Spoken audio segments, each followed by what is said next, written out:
mais qui sont du coup être réglés. Donc, reprenons à zéro. Bonsoir et bienvenue sur la chaîne YouTube d'Ibélial.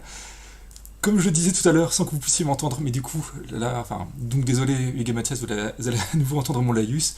Fin janvier, nous avons publié le numéro 109 de Bifrost, que voici, qui était donc consacré à Valerio Evangelisti. Lui consacrer un numéro, c'était quelque chose qui nous tenait à cœur, et notre collaborateur Richard Comballo tenait à interviewer, ce qu'il a fait, parce qu'un long entretien figure dans les pages de ce numéro, mais par malchance, le 18 avril, Evangelisti est décédé, et c'était à peu près au moment où l'entretien était en phase de bouclage.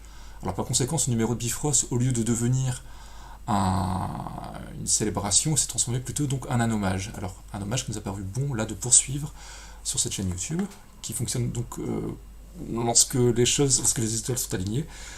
Et donc avec comme invité d'un côté Mathias Echner, directeur des éditions La Volte donc, qui a publié intégralement l'œuvre la plus marquante d'Evangelisti, à savoir le cycle de l'inquisiteur Aymerich et ses 12 romans, et de l'autre donc Hugues Robert, qui est libraire à Caride, une librairie située sur le site de Grande Contrôle à Paris, dans le 12e. Hugues qui est aussi érudit en littérature, des mauvais genres, mais plein d'autres choses en fait, parce que là les mauvais genres parce que c'est ce qui nous intéresse, mais il serait bête de s'y arrêter, et qui collabore aussi au monde des livres, et d'ailleurs je pense que c'est dans le cadre de cette collaboration que tu as signé la nécrologie d'Evangelisti en avril dernier. Alors, un petit rappel pour les quelques personnes au fond qui n'auraient pas suivi, par rapport à qui est Valerio Evangelisti, un écrivain italien donc, qui est né à Bologne en juin 1952, qui a d'abord commencé par faire des études d'histoire, avant de devenir fonctionnaire au ministère des Finances, des Finances italien, tout en assurant des cours à l'université, donc des cours d'histoire.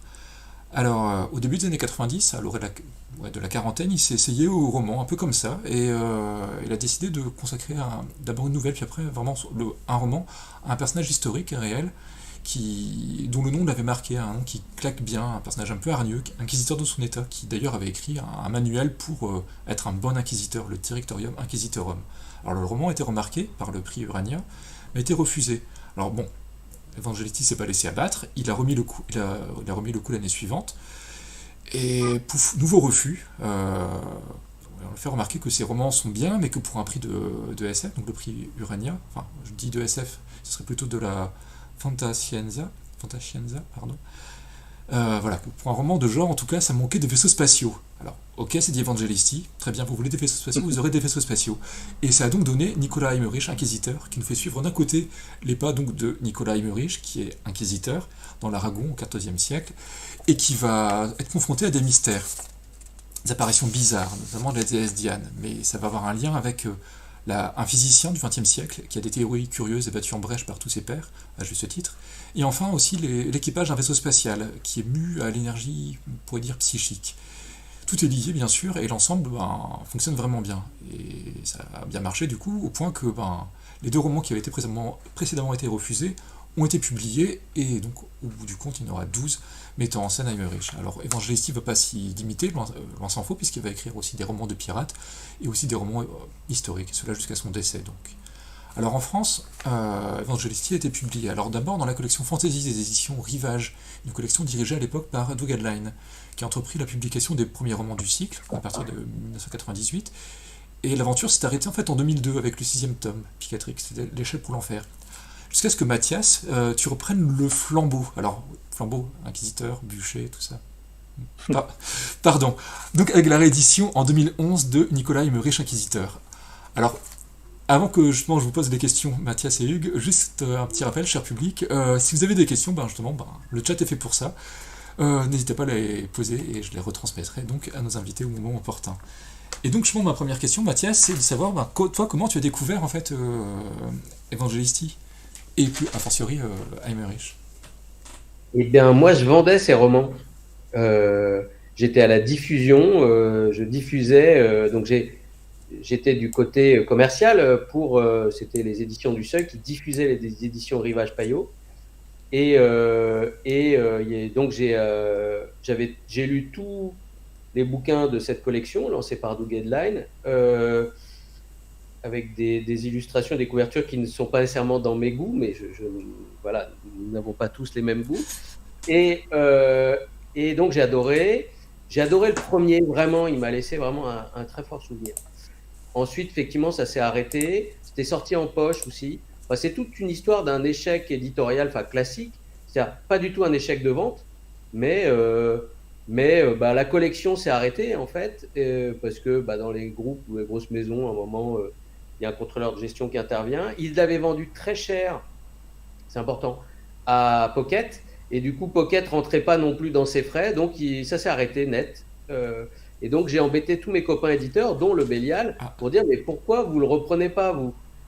Et un jour, il y en a un de ceux-là qui m'a dit et toi, pourquoi tu reprends pas? Sachant que nous, on faisait 3 ou 4 livres par an. Alors maintenant, on en fait 7, mais c'est quand même très peu.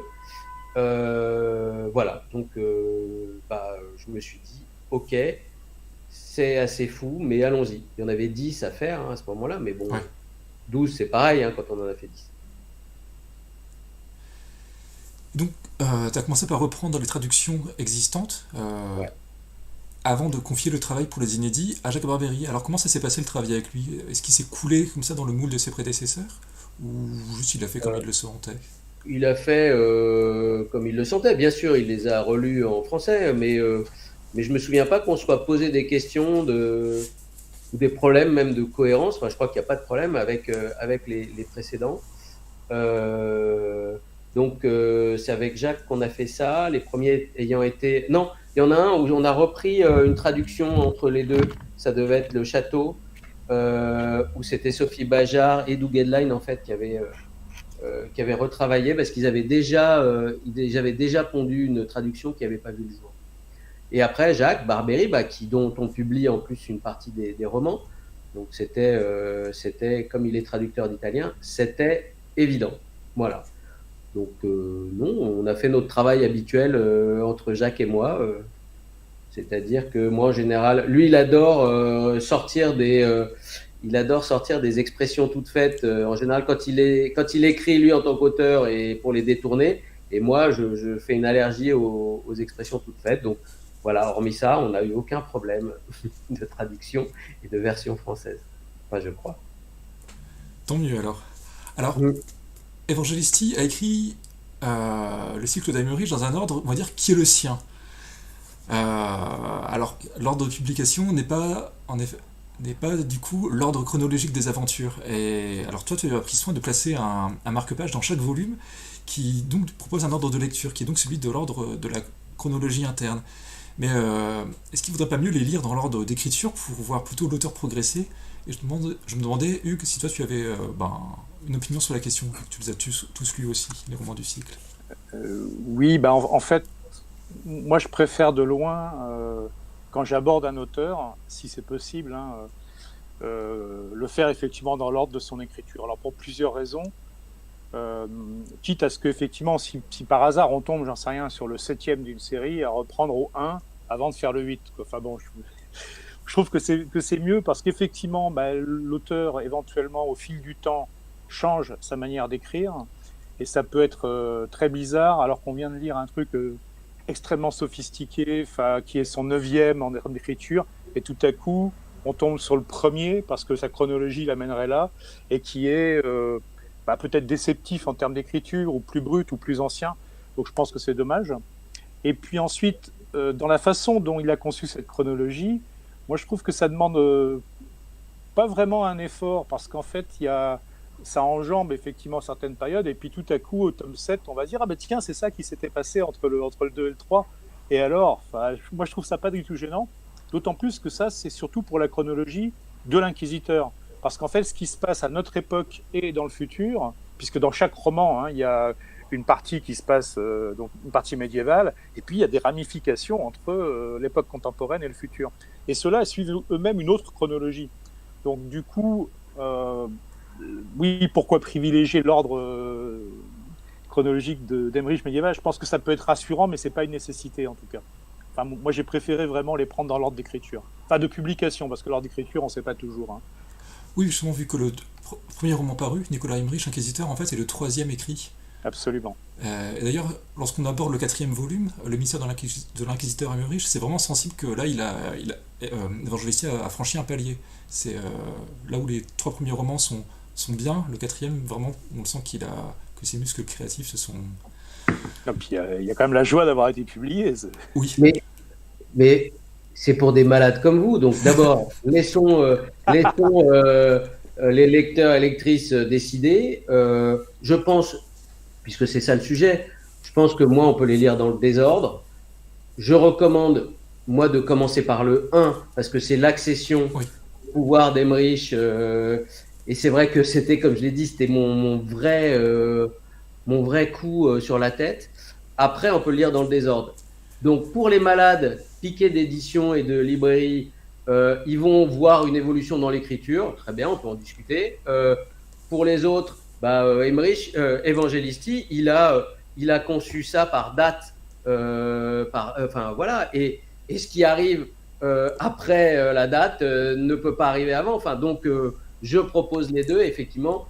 Et je ne connais même pas par cœur l'ordre. Du coup, je sais bien, j'ai un marque-page pour réviser, où on s'est embêté à regarder la chronologie sur l'époque d'Emmerich. Puisque, comme le disait Hugues, en effet, le chic de chacune de ces aventures, c'est il y a 3 trames temporelles qui se percutent et qui se résolvent soit dans le passé, soit dans le futur, soit dans un présent qui est notre futur. Et c'est ça le tour de force en plus à chaque fois. Alors, Puis juste c'est pardon. Non, puis c'est aussi sur cette question de chronologie qu'on ressent en fait, effectivement, quel que soit l'ordre dans lequel on les lit, cette passion en fait qui habitait Valerio Evangelisti pour le feuilleton, et pour le roman feuilleton, c'est-à-dire que c'est quelque chose, il faut que ça soit échevelé, mais la chronologie, la trame d'ensemble, franchement, peu importe en réalité. Enfin, du moment qu'à la fin, s'il doit y avoir une avancée, et il y en a évidemment sur les 3 derniers, que ça redevienne cohérent. Mais le reste, c'est pas très important, on le sait. c'est justement. Alors, juste par rapport justement à l'ordre de publication, on pourra quand même remarquer que lorsque c'est ressorti au livre de poche, ils ont remis les livres justement dans l'ordre de publication. Voilà. Et sinon, oui, pour rebondir là, sur ce que tu disais, Hugues, c'est un point qui m'avait un peu surpris, parce que donc, je les ai lus dans la première fois. Je les ai lus 2 fois, les romans du cycle, une première fois dans l'ordre préconisé par Mathias, et après une deuxième fois dans l'ordre de publication. Et en tout cas, lorsque je les lisais dans l'ordre chronologique interne, je m'attendais à ce qu'il y ait une sorte vraiment de long build-up, enfin notamment par rapport à tout ce qui était l'histoire du futur mise en place. Et au bout du compte, non, pas vraiment. Ça m'a toujours... J'ai toujours été un peu déçu par ça, le fait qu'il aurait pu vraiment essayer de bâtir une histoire du futur grande et cohérente, et après c'est plus fragmentaire en fait. Là, tu t'adresses à Hugues ou à moi? Ah, tous les deux en fait. Alors juste, moi j'aime beaucoup ce 21e siècle où l'anémie falciforme j'ai pas eu besoin de résister, ça vraiment bien, à décimer alors tous les Noirs aux États-Unis. C'est-à-dire les expériences de la CIA ont réussi quoi dans ces grandes folies, ces grandes obsessions complotistes. Et effectivement, les États-Unis sont devenus, les États fédérés ont explosé. Oui, il y a Ouais, il y a 3 grands groupes et ils sont hyper racistes. Enfin bref, c'est vraiment voilà. Et c'est vrai que c'est jouissif, mais on les voit pas dans toutes les aventures. Avec en plus en Europe les 2 forces, l'Euroforce et la Rache, qui est un truc super néo-nazi avec des super guerriers. Polyploïdes, enfin bon, ça c'est drôle, et c'est vrai que ce 21e siècle est esquissé, et c'est vrai que moi j'aurais bien voulu aussi encore en avoir plus. Il y a une nouvelle qu'on n'a pas publiée qui existait encore dans un recueil de nouvelles, et comme c'est un autre, c'était une histoire de droit, quoi. J'ai pas réussi à la reprendre. Métal Hurlant. Oui, c'est ça. Dans Métal Hurlant, il y a une nouvelle qui fait aussi un lien par rapport à cet univers de l'Arrache et de l'Euroforce. Mais c'est vrai que, voilà, c'est en film. C'est la nouvelle qui fait le pont avec Pantera aussi. Enfin, donc, Oui, c'est ça. Donc, il y a vraiment, voilà. Mais c'est pas un puzzle, effectivement, où on serait obligé de poser les pièces. Oh, je sais pas si ça existe, ça, ce genre de puzzle, où on serait obligé de poser les pièces dans l'ordre. Voilà. Non, puis moi, ce que je trouvais fascinant dans dans ce saut en fait entre les époques, c'est que il a vraiment veillé à ce que justement c'est pas 3 histoires, 3 fragments d'histoire du passé, du présent, du futur dans une vision totalisante.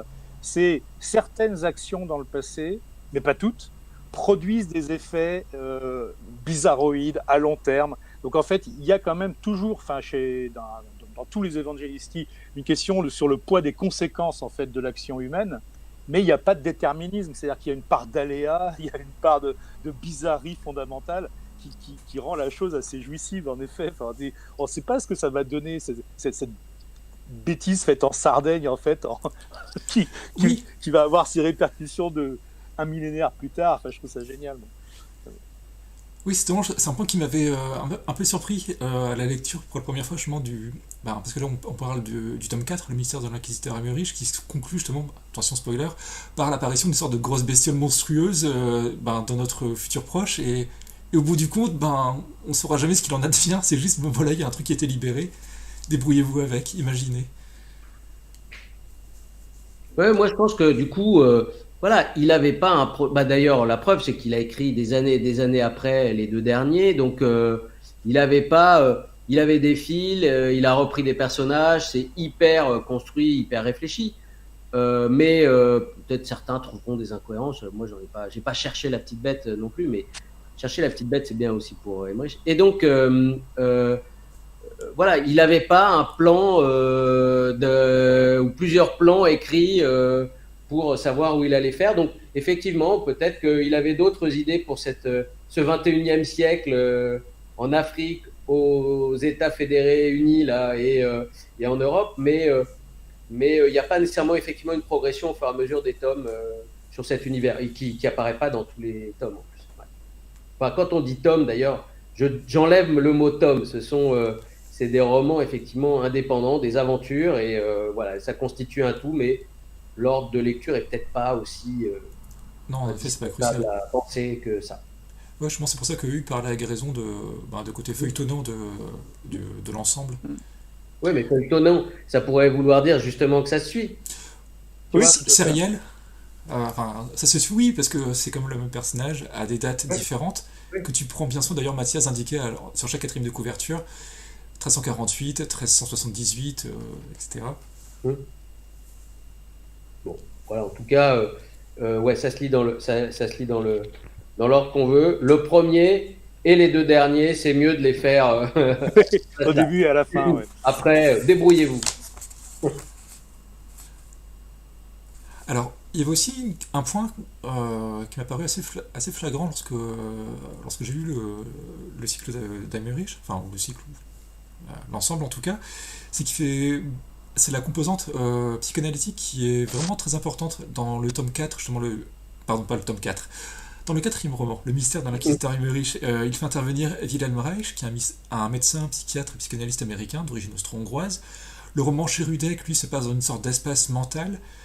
Et dans les volumes ultérieurs, Evangelisti va décrire une Terre en proie à une sorte de folie globale, notamment avec la nouvelle Paradis qui est apparue dans l'anthologie Horizon Lointain, qui va ensuite servir de base pour certains des séquences futures, cette fois du coup à la fin du 3e millénaire, des romans les plus tardifs. Alors, la question bête, c'est est-ce que l'écriture des romans a servi un peu de psychanalyse à Evangelisti lui-même?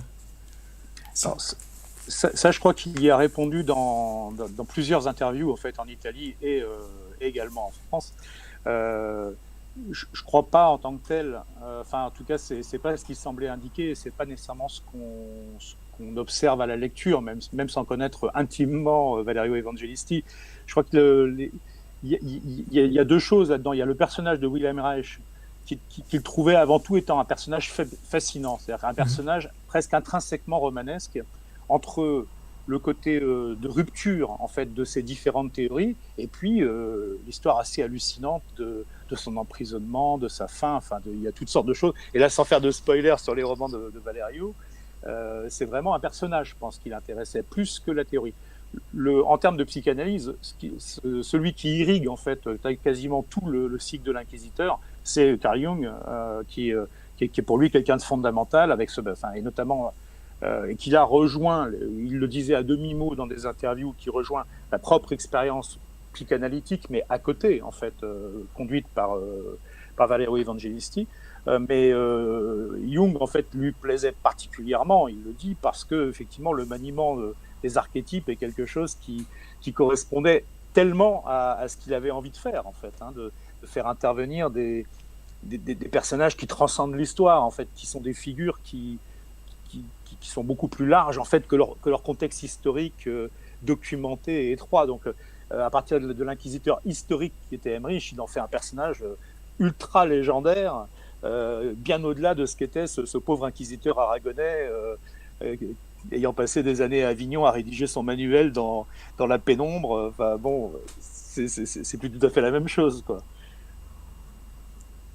Moi, j'en sais rien pour Valerio, on en parlera. Oui, alors le 4, c'est quand, c'est quand ils sont dans une grotte. Enfin, à un moment, ils sont dans une grotte avec. Donc, c'est Reich, l'autre, c'est Jung ou c'est Freud? Et c'est Emmerich. Et ils ont juste leur tête qui dépasse et à un moment, ils discutent. C'est hyper drôle. Enfin, voilà. Après, Reich, que je connaissais pas bien, voilà, c'est certainement comme Hugues a dit, mais. Et Jung, c'est sûr, qui est très présent, mais voilà, enfin, l'énergie, c'est quoi? L'énergie organique, enfin, qui est à la fois sexuelle. Ça, c'est Reich, ouais. C'est Reich, et donc il l'utilise quand même dans plusieurs de ses romans. Donc ça va. Non, mais juste la figure de Reich. Hein. Non, mais c'est la figure et les théories, mais qui deviennent des moteurs romanesques. Oui, enfin, voilà, d'accord. Ouais, c'est ça. Ouais, c'est ça. C'est drôle. Ah, c'est super drôle. Après, effectivement, Mathias a mentionné plusieurs fois, c'est drôle, c'est vrai qu'on rit beaucoup, enfin moi en tout cas en lisant les Emmerich, enfin on est quand même dans un rire qui est parfois d'une immense cruauté, hein. Faut quand même le mentionner, il y a aussi beaucoup de cruauté. Hein. Alors, oui, bien sûr. C'est quand même un inquisiteur. C'est pas les tribulations, oui, c'est ça, mais il y a tout ça. C'est-à-dire qu'il y en a qui sont beaucoup plus gore que d'autres, il y a des choses... alors bon, on en reparlera d'Emmerich certainement, parce que bon, voilà, est-ce qu'on s'identifie à lui ou pas? Enfin, c'est quand même un personnage qui est totalement antipathique, mais comme c'est le héros, bah, quelque part, quel est notre rapport à ça? Et en plus, il fait en général le contraire de ce qu'il dit, enfin, de ce qu'il pense. Enfin, c'est vraiment très particulier.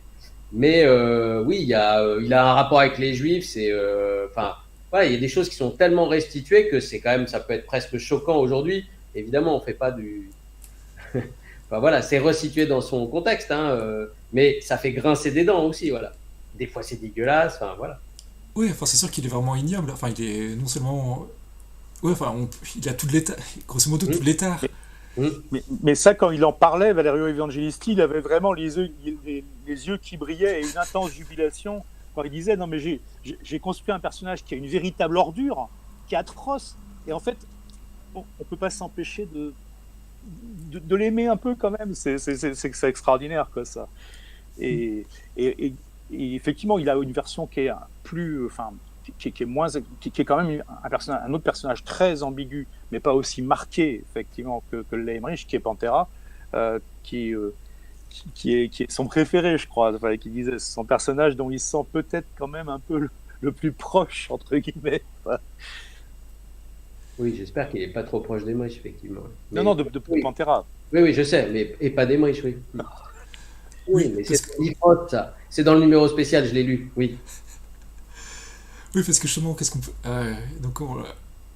Oui, enfin, ce qui est vraiment intéressant, ce que tu disais justement, Hugues, c'est que d'une part, il va avoir des propos franchement vraiment très misogynes, antisémites, puis à certains moments, il va quand même...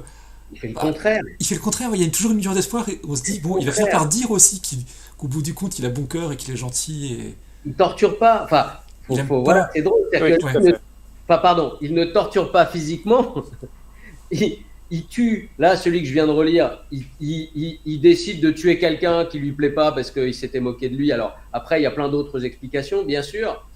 Mais il se permet n'importe quoi. Donc, il torture psychologiquement. Donc ça, il en fait un personnage qui fait la torture psychologique plutôt que les fers etc. et toutes les horreurs. Mais ça le rend pas plus sympathique. C'est-à-dire que il traite les juifs, les femmes et en même temps les musulmans aussi. On pourrait parler de la chair et des femmes déjà. C'est ça pour le coup, c'est quand même. C'est très drôle puisqu'il en fait autre chose. Il a même une relation charnelle qu'il nie totalement. J'ai dit Nick, non, qu'il nie totalement. Enfin, c'est voilà, il y a un juif qui l'utilise, mais finalement quand même il le tue pas. Et bon, peut-être que c'est nous qui plaquons aussi. On se dit, bah quand même finalement il a peut-être un peu d'attachement dont il voilà, il n'est pas conscient. Mais bon, voilà, c'est effectivement, mais c'est grinçant. Oui, ça c'est très grinçant. Mais le sentiment que j'avais, en tout cas, à la lecture des 2 derniers volumes, Emmerich ressuscité, le fantôme d'Emmerich, c'est que c'était justement que le personnage semblait un peu moins mordant, comme si Emmerich ou alors Evangelisti s'était assagi. Alors est-ce que c'est une vue de l'esprit, ou est-ce que c'est juste moi qui étais un peu fatigué après avoir lu la lecture des 10 précédents volumes? Mais j'en sais rien, moi, si D'accord. t'étais Je les ai fatigué. publiés. Hein. Ah oui, oui, d'accord. C'était pas savoir si t'étais fatigué ou pas. Ouais. Non. Euh, Moi, je sais pas. Oui, j'ai l'impression qu'il y a un apaisement. Après, il s'est écoulé des années. Il s'est écoulé des années pour Evangelisti et il s'est écoulé des années des années pour Emmerich quand même aussi. Donc, on a un Emmerich qui est vieux. Et effectivement, voilà, il y a des périodes qui sont absolument pas racontées. Donc, ouais, je sais pas. Il est moins vindicatif, mais moi, j'ai pas l'impression. Enfin, il est autant dans le déni, il est autant à fabriquer ça. Enfin, pardon, je voudrais quand même dire quelque chose parce que je crois que c'est pas. Enfin, en tout cas, ma version à moi, c'est d'un point de vue historique, ce que j'ai découvert, c'est que Emmerich, il est là pour éradiquer tout ce qui est considéré comme une secte ou déviance de la religion catholique, d'accord? Mais qui décide à cette époque de la religion catholique? C'est même pas toujours le pape, enfin ça semble être le pape, mais ça semble être Emmerich hein, dans certains cas. Et, euh, et ça c'est vraiment très fort, d'un point de vue historique en tout cas, moi de découvrir je sais plus quoi, les Savoies, enfin des sortes de cultes qui ont varié, mais qui auraient pu être la branche qu'on retiendrait aujourd'hui des catholiques. Enfin, voilà. Donc ça, c'est très intéressant d'un point de vue historique de comment, bon, les cathares, bien sûr, comment tout ça s'est fait. Donc, Emmerich, il est là pour couper les branches selon des règles qu'on ne comprend pas toujours, et pas seulement selon la mission qu'un pape lui a donnée, parce qu'il n'est pas toujours d'accord avec le pape, il peut même être en dispute. Et ça, je trouve ça vraiment fort, ce côté, bah oui, c'est enfin, d'éclairer ça, aujourd'hui en disant le catholicisme, c'est pas que Emmerich, mais c'est une des branches qui est restée, qui est devenue peut-être un tronc, mais parce que les autres ont été élagués. Et souvent, peut-être tout le temps, mais faudrait pas que je relise tout, mais je l'ai pas fait pour l'émission, je suis désolé, mais certaines de ces sectes, hein, entre guillemets, elles sont bonnes, elles sont beaucoup plus bienveillantes que Emmerich, ça c'est certain, mais que la doctrine catholique du pape. En fait, c'est vraiment, c'est là où ça reste. Enfin, moi je me régale, mais c'est-à-dire que voilà, il va décimer des gens qui sont totalement pacifiques, qui professent une foi et une bienveillance totale. Enfin voilà, c'est pas toujours des cultes absolument dégueulasses. Et donc voilà, le méchant souvent c'est Emmerich quoi. Enfin, ça c'est quand même. Et c'est pareil dans les. Enfin, et ce principe-là est aussi dans les 2 derniers, hein, puisque c'était ça ta question initiale. Oui. Je pense que lorsque je les ai lus aussi, ça m'a marqué parce que c'est vrai que en tout cas, tel que Evangelisti le présente, c'est vraiment l'éradication des branches et pas d'autres troncs, pardon, comme pourrait l'être justement le judaïsme ou l'islam. C'est là où on les laisse tranquilles. Ouais. Evangelisti les aime pas, il le fait. Pardon, Emmerich l'aime pas, les aime pas, il le fait bien sentir. Mais il s'unit même avec, je pense, avec les autres croyances pour lutter vraiment contre les hérésies. Et c'est vraiment ça. Oui, il s'allie, enfin, du verbe s'allier, il s'allie régulièrement avec ces autres religions qui sont pas l'ennemi, quoi, effectivement. Pas directement, en tout cas. Non, L'ennemi lointain. c'est pas son combat, c'est l'ennemi, mais c'est pas son combat. Ouais, c'est ça. Donc voilà, il y a vraiment des cultes qui sont incroyables et à un moment tu te dis bah mais en fait enfin, c'est quand même c'est quand même les gentils quoi en fait enfin, au sens d'aujourd'hui c'est incroyable ouais. Et il fait même brûler une ville bon ça enfin bon bref Oui, c'est pas d'ailleurs l'épisode le plus glorieux de la série, ça, parce que c'est vrai que souvent ça aussi avec le grotesque, et là on bascule plus dans le grand guignol, en tout cas lorsqu'il fait cramer Castres. Ouais. Bah, après, oui, à l'échelle où il le fait faire, Oui. indéniablement.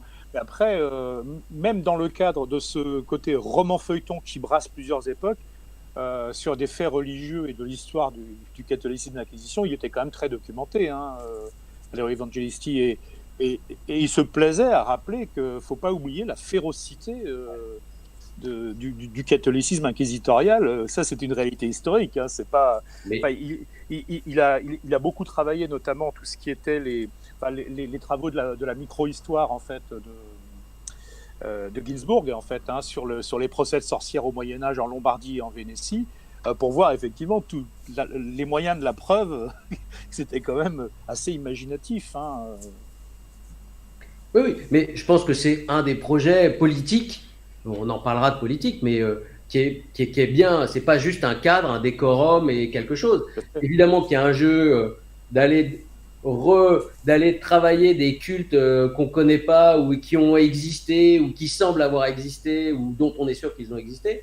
Mais je pense que c'est ça un des projets, c'est de montrer, en tout cas sur la période Emmerich, comment le catholicisme a détruit, décimé, a écrasé. Et alors par le truchement d'un là de Emmerich, mais voilà, sinon c'est par plusieurs, enfin c'est par l'Inquisition de toute manière, ouais. Et ouais, alors je me suis rendu compte aussi après coup, parce que je suis pas très doué pour tout ce qui était dans le calendrier, c'est qu'on a calé cette visio lors de la journée internationale des droits de la femme, des femmes, pardon. Et c'est peut dire que Ouais. Heimerich a un rapport très particulier justement avec la gente féminine au fil de ses aventures, qu'il à la fois déteste, il méprise, puis en même temps, certains des personnages secondaires et récurrents les plus importants sont justement des femmes. Je pense notamment à Myriam, qui est justement qu'on voit dans au moins 3 ou 4 romans et qui a une importance vraiment cruciale pour, on va dire, sur la globalité du cycle. Et Et elle est juive, hein. elle est juive aussi, oui. Elle est juive et femme.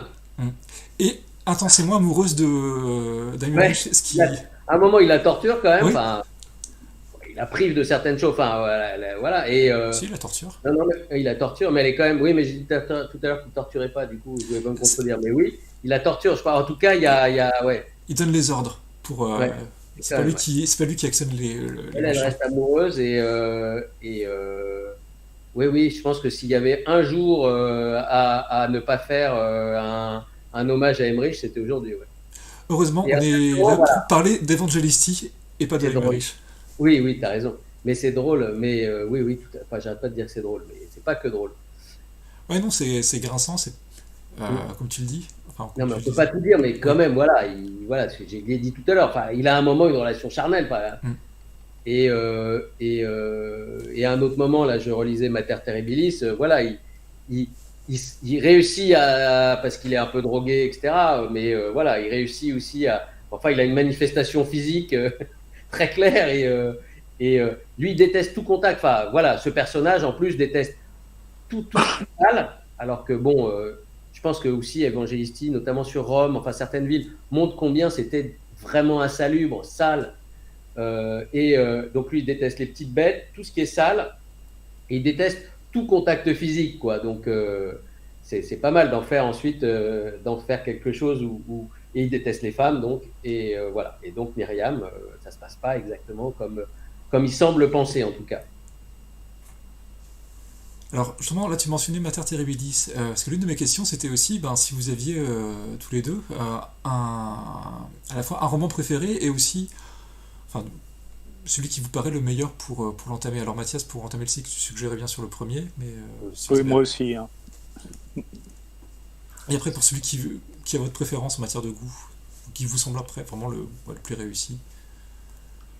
Moi, je les aime vraiment tous, mais si j'ai un petit faible pour Cherudec, hein, parce que ça se passe dans un port, parce que c'est onirique, parce qu'on sait vraiment encore moins que d'habitude où on en est et comment les choses vont s'organiser. Je trouve qu'il est très surprenant, et puis là, comme son fil conducteur historique devient très ténu, en fait, l'impression de globalité des époques en fait est un peu plus encore poussée que dans les autres. Donc j'ai vraiment une faiblesse pour Cheroudek, mais d'une courte tête devant les autres.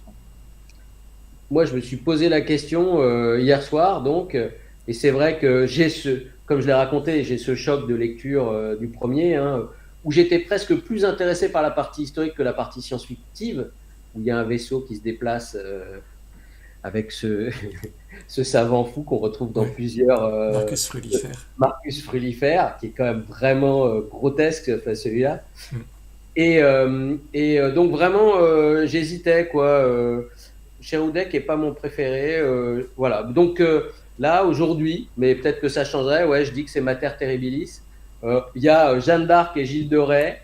Il y a, c'est là où effectivement, alors ça lui est arrivé, c'est là où il décide de balancer par la fenêtre un type dont la tête lui revient pas. Alors, effectivement, le type revient après alors qu'il est mort. Donc on comprend quand même, il a eu une bonne intuition là-dessus, Emmerich, mais bon. Il y a effectivement des relations avec des femmes, cette attirance et ce jeu de la chair. Il y a vraiment beaucoup de thèmes. Il y a aussi le côté paysage, pas onirique, mais d'être dans une autre dimension quelque part. Ouais, donc c'est vraiment... et ça se passe à Cahors. Il y a les Anglais, voilà. Et puis il y a en plus toujours l'Arrache et le Reforce. Donc il y a quand même un peu tout là-dedans. Voilà, mais vraiment j'hésitais, je regardais les livres hier, je dis c'est lequel que je préfère, mais non, voilà, j'en ai pas. Et après, le plus abouti, etc. Et là, j'ai plus du tout je sais pas si je l'ai eu à un moment, mais vraiment j'ai l'impression d'avoir édité ces livres-là comme l'histoire que j'ai racontée, c'est-à-dire vraiment comme un lecteur fan, quoi, et plutôt que me dire oula, quand même là ça tient beaucoup moins, oula là ça fait comme ça. Non, je pourrais pas dire qu'il y en a un qui est pas réussi ou il y en a un qui est plus réussi que les autres. Non, je crois que c'est vraiment affaire de goût, en tout cas pour moi. D'accord.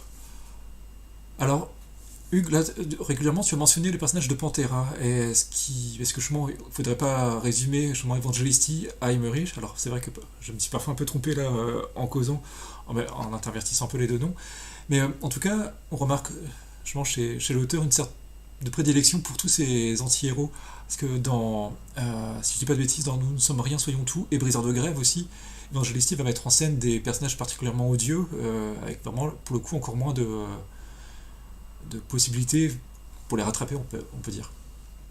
Alors là, là, il y a quand même une spécificité qui est liée à la vision, hélas très juste et très documentée qu'a Valerio Evangelisti de l'histoire des mouvements sociaux en Italie et aux États-Unis en particulier, des choses qu'il a travaillé de très très près historiquement. Et donc là, les deux personnages effectivement de Nous sommes bien, soyons tout et de Briseur de grève sont des ordures finies, mais ils ne cherchent pas à en faire, effectivement, là, ils ne jouent pas avec un capital sympathie éventuel et paradoxal, comme c'est le cas avec Emmerich, ou avec un capital sympathie de moins en moins paradoxal, malgré des vraies failles aussi du personnage chez Pantera. Là, c'est vraiment des ordures, et il les établit comme tels, il les suit comme tels, il les montre en train de faire les pires vilonies avec jamais rien pour les racheter, d'autant plus qu'on est dans les deux cas des personnages, voilà, et sans spoiler les récits, c'est des personnages de traîtres, en plus de traîtres à leurs amis, à leur famille, à leurs frères. Et ça, c'est quelque chose qui est particulièrement abject en soi, et pour Valerio Evangelisti encore plus. Donc c'est quelque chose qui se paye cher, dans l'imaginaire. Même si effectivement il n'y a pas de justice divine. Les personnages abjects peuvent très très bien s'en sortir, et avec tout un tas de prébendes. Donc mais là, bon, on est sur des romans qui sont des romans réalistes, qui sont des romans historiques, qui sont traités effectivement d'une manière inhabituelle parce qu'ils le traitent un peu comme le ferait du roman policier. Et c'est pour ça aussi que, notamment le premier, c'est pas complètement par hasard qu'il s'est trouvé chez Rivage Noir. Il y a ce côté effectivement en traitant une histoire policière, c'est toute la société qui remonte à la surface, mais là, il la traite en fait sur des durées qui sont inhabituelles pour du polar. Sur plusieurs dizaines d'années. Enfin bon, sur Blizzard de Grèce, c'est sur près de 25 ans. Enfin, c'est chez Libertalia. Mais il y a des ponts également entre tout ça, puisque en fait, ce qui conduit d'ailleurs parfois les sources bibliographiques en fait à être embêtées pour classer dans telle ou telle trilogie tel roman, parce que Anthracite notamment est à la fois Pantera, à la fois trilogie américaine. Enfin, c'est puisque ce personnage de Pantera, qui est donc un sorcier mexicain, mais également pistolero, et qui fait ses débuts dans Black Flag, donc dans les derniers soubresauts de la guerre de sécession, qui se retrouve mêlé en fait à de sombres histoires comme toujours.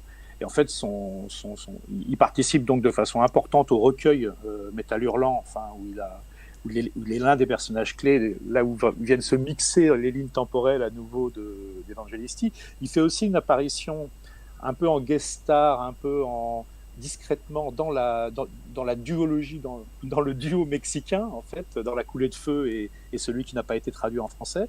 Et puis, bon, il est le personnage central d'Anthracite, qui est l'une des plus cruelles et magnifiques descriptions des barons voleurs américains de la grande époque, hein, de la façon de leur avidité sans borne et de leur façon de mettre en coupe réglée capitaliste, notamment l'agence de détective Pinkerton, en fait, qui devient vraiment auxiliaire pour aller traquer en fait tous les meneurs possibles et imaginables qui pourraient s'opposer aux barons voleurs, quoi. C'est magnifique en fait, et dans une ambiance de western. Enfin, donc, Alors justement, le truc qui est assez étonnant dans l'œuvre d'Evangelisti, c'est le fait qu'il a commencé par des romans vraiment, on pourrait dire, pas réellement de genre, en tout cas il fait collisionner d'abord le roman historique, le polar historique plutôt, avec l'imaginaire, avec donc le cycle d'Heimerich, mais ensuite à partir des années 2000, il va commencer par cet aspect justement, on va dire, genré, enfin, va passer un peu à l'arrière-plan, et il va surtout proposer des romans historiques, ce qui n'est pas étonnant d'ailleurs vu sa formation d'historien, mais est-ce que c'est la raison pour laquelle d'ailleurs ils ont eu un peu plus de mal, pour certains, à traverser les Alpes? Parce que je crois, il y a plusieurs romans qui sont restés inédits. Tu mentionnais je crois, le tome 2 de son cycle mexicain. Il y a également une trilogie plus récente qui n'a pas été traduite. Les Pirates, où il n'y a que le premier tome qui a été traduit. Oui, aussi, ouais. Tortuga, ouais. Oui, il y a seulement Tortuga. Ouais. Alors que Cartagena et le deuxième, son nom m'échappe. Veracruz n'ont pas été traduits. C'est peut-être des histoires éditoriales, vraiment. Enfin, moi, je vois ça par la petite lorgnette, en plus française, puisque je lis pas l'italien, et voilà. Oui, c'est peut-être vraiment comme pour le cycle d'Emmerich, quoi. C'est-à-dire, voilà, il y a eu un Tortuga qui est sorti au milieu de tout ça. Ils ont arrêté de suivre Evangelisti, et puis peut-être que ça n'a pas eu de succès et que que la personne qui suivait ça, et c'est peut-être pas Doug Henlein pour Tortuga, je sais plus. Est parti, et puis plus personne n'a pensé à suivre l'œuvre. Bon, voilà. Bon, Tortuga, je l'ai lu et il ne m'est pas resté un grand souvenir, mais bon, peut-être en parler 2 secondes, mais c'est vrai que je me souviens de beaucoup d'hémoglobine, bon, pourquoi pas, mais peut-être que j'ai moins perçu, pourtant c'est Pirate, enfin je me souviens pas même de la dimension politique de Tortuga, je sais plus. Hugues, tu t'en souviens? Il y avait toujours ce côté un peu démystificateur, enfin, qui est à l'œuvre en fait dans les trois, c'est que Evangelisti, qui était quelqu'un d'assez malicieux, hein, aussi, aimait bien à la fois, voilà, les pirates ne sont pas les brutes épaisses d'une certaine tradition, mais sont pas non plus les grands libertaires qui nous crée une société bienveillante, qui est une autre tentation en fait de lecture de la piraterie. Lui, il voulait vraiment donc mettre beaucoup d'histoire, puis ensuite, ce qu'il excelle à faire, c'est à mettre en scène, comme dans ses romans historiques américains, c'est à mettre en scène la brutalité des rapports, en fait, que les buts poursuivis soient nobles ou non, en fait, il y a beaucoup de brutalité dans les rapports, et dans Tortuga, comme dans Veracruz, que j'ai effleuré seulement parce que ma maîtrise de l'italien est encore toute naissante, c'est quelque chose quand même qu'on sent et qu'on retrouve alors avec ce côté souffle épique, naissance d'une nation, etc., dans La Coulée de Feu, hein, pour le Mexique, et notamment le conflit texan Texas-Mexique, avec le rôle en fait de tous ces aventuriers sous bannière patriotique du côté américain notamment, les Texas Rangers et compagnie, qui font une histoire qui est effectivement souvent méconnue par des Français, c'est logique, par des Italiens aussi. Et c'est aussi ce charme de Valerio Evangelisti, c'est que il travaille quand même de façon très approfondie pour ensuite nous en extraire quelque chose qui reste épique, feuilletonesque, et qui n'est pas un essai, un traité. Et ça, c'est vrai dans ses romans historiques comme dans ses romans effectivement plus genrés du côté de l'imaginaire. Enfin, je trouve, c'est quelque chose qui est fort, quoi. Et du coup, je pense si on peut dégager quelque chose de tous ces romans historiques, est-ce que c'est ce que tu évoquais, justement, la brutalité des rapports de force, enfin, prendre le parti on va dire des... Bah, alors, dans les romans de pirates américains, oui, je crois que là, il y a indéniablement ça. En revanche, de ce que je sais, puisque je n'ai pas pu la lire, mais je connais bien quelqu'un qui l'a lu les trois et qui me l'a raconté, sa trilogie du Soleil, en fait, donc qui, elle, se passe en Italie, qui est une histoire sur près d'un siècle, en fait, de lutte sociale et inscrite dans l'histoire de plusieurs familles, donc quelque chose d'assez classique, en fait, comme forme en apparence, mais où là, sa prodigieuse érudition sur les luttes sociales italiennes, dont il était lui-même un participant encore récent, est quelque chose qui apparaît, où là, au contraire, il y a de la fraternité, des bienveillances paradoxales, dans un monde qui, lui, est extrêmement dur, quoi, qui est un monde brutal, oui. Enfin, et ça a toujours été... il n'a jamais cherché à le masquer, ça. Enfin, je crois, Valerio Evangelisti, que oui, c'est un monde brutal, ouais. Et justement, pour tout ce qui est ces engagements, ces combats, tout ça, est-ce que vous pouvez en dire quelque chose de plus? Est-ce que c'est une partie enfin, pour ma part, en tout cas, je connais essentiellement l'aspect littéraire enfin surtout Emmerich, Evangelisti. Après tout, le reste, justement, est un peu plus méconnu. Moi, enfin voilà, juste, je prends la parole pour dire que j'en savais pas grand-chose. D'accord. C'est-à-dire que j'ai lu des articles, j'ai lu, voilà, dans Bifrost aussi, mais ça récemment. Mais c'est sûr que quand il venait en France, alors c'est drôle, c'est qu'effectivement, depuis que nous on le publie, il est jamais venu en France parce qu'il était malade. Mais il parlait parfaitement français. Et il avait un réseau d'ultra-gauche, enfin voilà, il connaissait tout le monde et il pouvait aller loger partout. Voilà.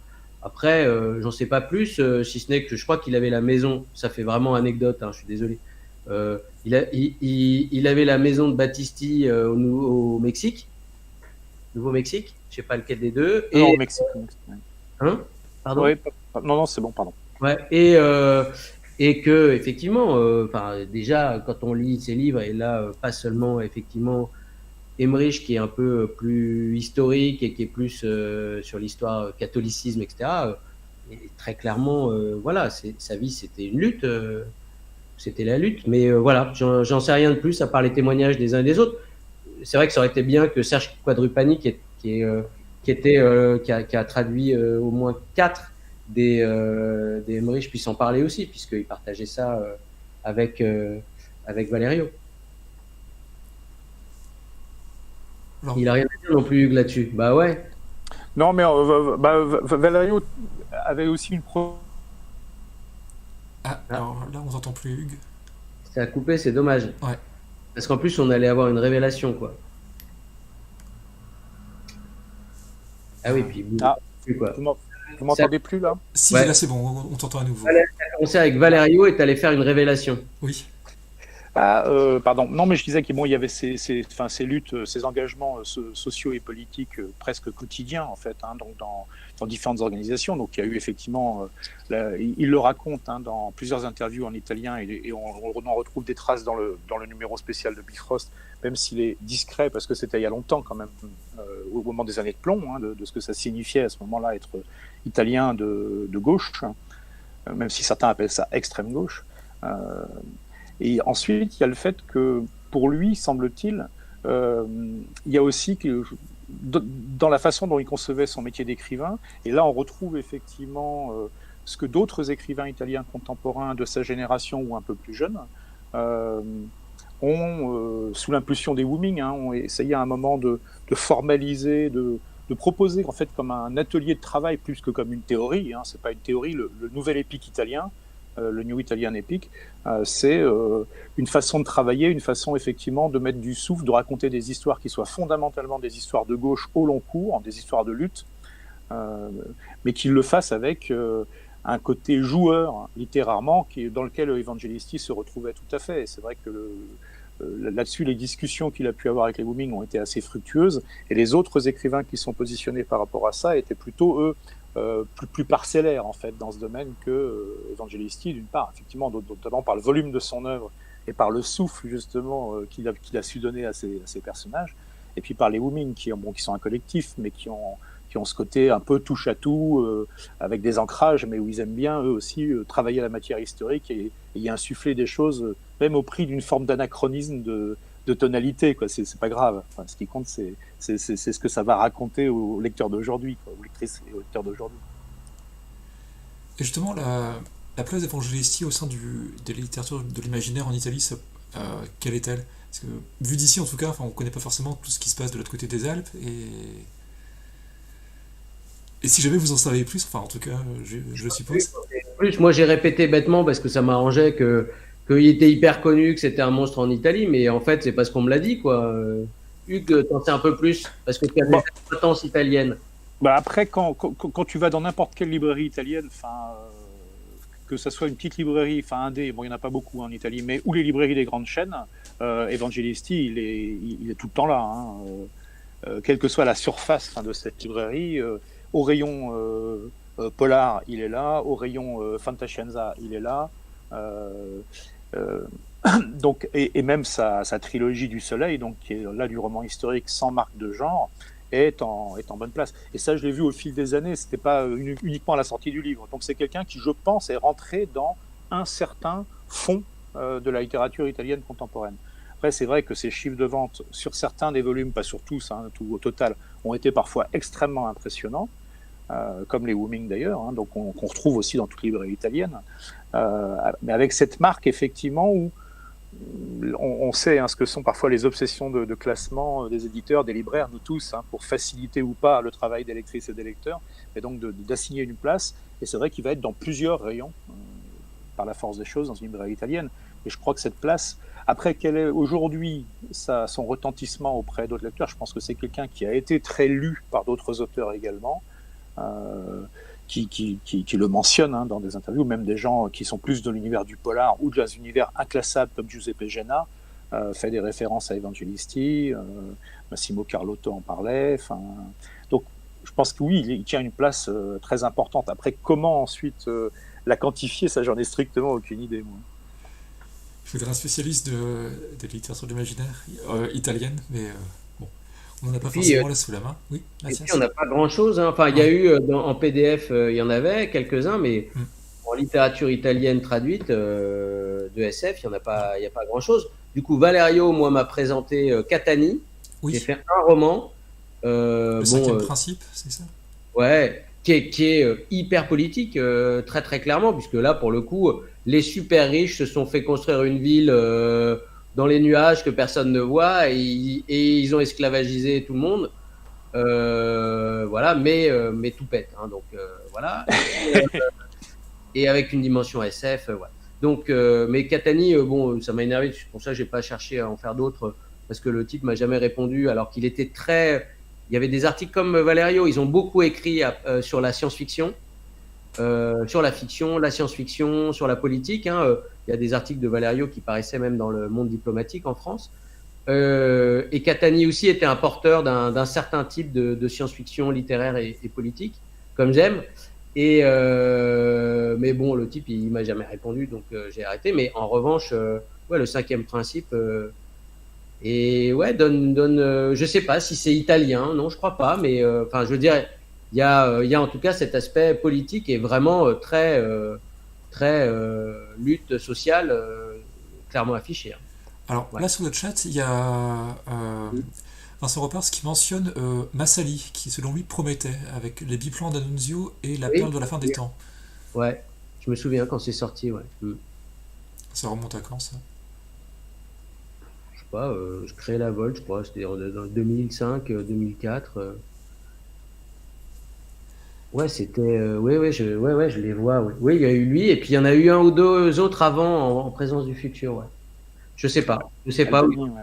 Moi, je lis pas l'italien. C'est quand même ça un peu qui est bizarre. Donc, c'est pour ça que j'avais découvert en français la série, et donc après, on y allait sur toute la série. Mais voilà. Barbery, Jacques m'a proposé quelques textes, mais bon, c'est compliqué quand même de choisir des textes quand on parle pas la langue. Oui. C'est la vie d'un éditeur, hein, mais bon. Juste une petite question aussi de genre, est-ce que ça se recoupe la fantascienza italienne et la SF telle qu'on... Est-ce que c'est juste la traduction d'un terme en un autre ou est-ce que c'est des choses un peu différentes? Alors là, la maximum est plus pour Hugues. Écoute, je suis vraiment pas un spécialiste, c'est que ma maîtrise de l'italien est quand même très neuve. Hein, Elle est sûrement meilleure que la mienne dans ce cas. Maîtrise. Mais moi, dans ce que j'ai cru comprendre, fantascienza c'est plutôt la science-fiction, mais qui aurait gardé le côté légèrement absorbant et impérialiste qu'avait la science-fiction vis-à-vis de la fantasy dans les années 60-70, mettons. C'est-à-dire que la fantasy n'était jamais qu'une branche de la science-fiction. Alors j'ai l'impression que c'est un peu comme ça, que dans le rayon fantascienza, en tout cas dans une librairie de bonne taille, on va avoir aussi bien de la SF que de la fantasy. D'accord. Donc j'ai l'impression que c'est ça, que c'est ce qu'on appellerait nous peut-être aujourd'hui l'imaginaire en France. Enfin, mais je suis pas complètement certain. En revanche, il me semble que l'ancrage est quand même science-fiction. Alors, sinon, on a souvent mentionné là le fait qu'il y a pas mal de romans inédits. Mathias, toi qui es donc un spécialiste des causes perdues, est-ce que tu envisages de t'y coller un jour ou... Écoute, j'en sais rien, voilà. C'est vrai que c'est tentant, hein, quand tu me dis que c'est une cause perdue, c'est vrai, mais ça m'excite. Mais j'ai pas lu en italien, tu vois, on revient à ça. Oui. Et en même temps, voilà, par loyauté envers Evangelisti, ça pourrait être. Mais j'ai pas du tout évoqué, c'était vraiment une folie. En 19 ans, on a fait 96 livres. Ça paraît beaucoup et c'est rien du tout, hein. Et sur 96, j'en ai 12 d'Evangelisti.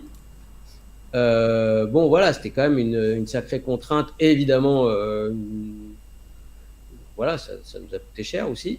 Mais c'est effectivement pas ça qui gouverne nos choix. Mais voilà, donc je sais pas. Et puis le fait qu'il soit disparu m'embête. Mais oui, par loyauté peut-être. Mais enfin, j'ai l'impression qu'on est passé à côté de quelque chose. Voilà, en même temps sur Evangelisti, enfin sur Emmerich en tout cas. En France, voilà, j'ai peut-être pas fait ce qu'il fallait, mais ça marchote, quoi, mais pas comme ça pourrait. Et je parle pas de sa stature supposée en Italie. Hein, Bien sûr. Donc je ne sais pas. D'accord. Voilà. Et il y avait Bruno Parra dans le chat qui se demandait aussi, lorsqu'on parlait des nouvelles, si on pouvait un jour espérer une édition intégrale française de son anthologie qui avait été traduite partiellement sous le titre fragment d'un miroir brisé, qui en fait, je crois que dans les questions dans Bifröst, je crois que le titre italien c'est Toutes les dents du monstre sont semblables, et il y avait juste une sélection qui avait été faite dans l'anthologie qui est ensuite parue. Ah ouais, il paraît, ouais. Bah en tout cas, de ma part, c'est pareil, c'est-à-dire, je fais une pause, Bruno, et effectivement, je crois que comme pour l'autre bouquin, les autres nouvelles, là, Métal Hurlant, je m'étais retrouvé avec. J'aime bien les causes perdues, mais je suis pas non plus. J'ai pas envie non plus qu'on me prenne pour un pigeon, pour le dire comme ça. C'est quand c'est à Mondadori. Non, c'est les agents quand ils te disent que voilà, ils veulent te faire payer très cher. Enfin, je veux dire, à un moment, il y a des limites. Donc, oui. Je crois que c'était le même. Valerio était intervenu, mais il pouvait pas avec un autre agent. Du coup, je crois que c'est l'autre agent comme pour Métal Hurlant là. Donc je crains que ça ne coûte très cher, à moins que c'est changé. Ouais, ça aurait été bien. J'en ai parlé, je vais en reparler quand même. Ça aurait été bien pour que Livre de Poche, par exemple, reprenne, puisque une grande partie existe déjà en français. Puisqu'il n'y a pas le troisième tome, on s'arrête à 9, je crois, pour les deux intégrales. Non, c'est les 10 premiers romans. Il y a juste les 2 derniers qui n'ont pas été repris en poche. Ouais, rajouter d'autres choses, je sais rien. Même n'étant pas Emmerich, j'en sais rien. C'est peut-être une hérésie ce que je dis. Mais pourquoi pas, les hérésies, on les accepte. À la différence de Emmerich, justement. C'est certain. Voilà. Alors là, on va arriver à la fin de la discussion, enfin de l'heure à peu près qu'on s'était accordé. Enfin, du coup, on prenait en compte les petits problèmes techniques du début. Il nous a gâché, ouais. Ouais, j'en suis bien navré. Alors, juste pour en terminer justement avec Vangelissi, est-ce que vous avez déjà eu l'occasion de le croiser en fait? Est-ce que Mathias, tu disais qu'il n'était jamais venu en France depuis que tu avais repris le... Non, et quand j'ai voulu y aller, c'était le Covid. On a fait des visios, dont une chez Carib avec Hugues. D'accord. Absolument. Donc c'est comme si je le connaissais, parce que adorable, parce que parlant parfaitement français. Ce côté malicieux, qui est comme Jacques Barbery en fait, c'est très drôle. C'est-à-dire, quand on lit leurs écrits, on pense que c'est des furieux, quoi. Oui. En fait, c'est la douceur, la malice, comme il disait, c'est vraiment... c'est pas du tout, et que ce soit Jacques Barbery ou Valerio Evangelisti, quoi. Du coup, moi, je l'avais vu en tant que fan il y a très longtemps, donc avant 2004, quand c'était sorti, quand il était venu aux Utopiales, voire même Utopia, non, peut-être Utopia là, non. Mais du coup, voilà, j'ai été couillon, j'y suis pas allé. Et à chaque fois, j'espérais qu'il viendrait. Il me dirait, ah, on sait pas, on verra, dans 6 mois, on fera le point. Voilà. Donc non, tout ça pour dire non. Et toi, Hugues? Ah non, moi je l'ai vu effectivement en visio chez Carib, donc pendant une visio assez longue où il y avait donc présent pour nous, pas pour la traduction parce qu'effectivement Valerio parlait parfaitement français, mais parce que c'était intéressant de les avoir. Il y avait à la fois Jacques Barbery et Serge Cadrupani qui étaient présents. Donc pour ces discussions, donc depuis son appartement qui permettait d'avoir une vue sur sa bibliothèque également, comme chez toi, enfin sur une petite partie de sa bibliothèque, hein, sans doute. Et effectivement, il y avait ce côté, avec vraiment l'œil qui pétille en fait derrière les questions, qui est toujours en train de s'amuser, en fait, y compris sur des choses très sérieuses. Et puis sinon, il y a eu effectivement, donc c'est comme j'ai souvent invité Serge Cadrupani chez Carib, on a souvent parlé d'auteurs qu'il a édités ou traduits, lui soit dans le cadre donc chez Métayer de la Bibliothèque italienne, soit de traduction qu'il a faite. Et il était effectivement assez proche de Valerio Evangelisti. Donc on parlait effectivement d'engagement politique, de ce genre de choses. Mais je ne connais pas plus que ça, en effet. D'accord. Et maintenant, c'est trop tard. Et maintenant, c'est trop tard, hélas. Ouais, non, c'était... En effet, il avait eu un cancer une première fois, et il est en rémission, et c'est reparti, et... Ouais, la vie est mal faite. Et je pense que sur ces tristes paroles, on va bien plombé le truc. on a plombé l'ambiance, ouais. Et donc, on va s'arrêter là. Il me reste, du coup, plus qu'à vous remercier, Mathias et Hugues, pour cette discussion.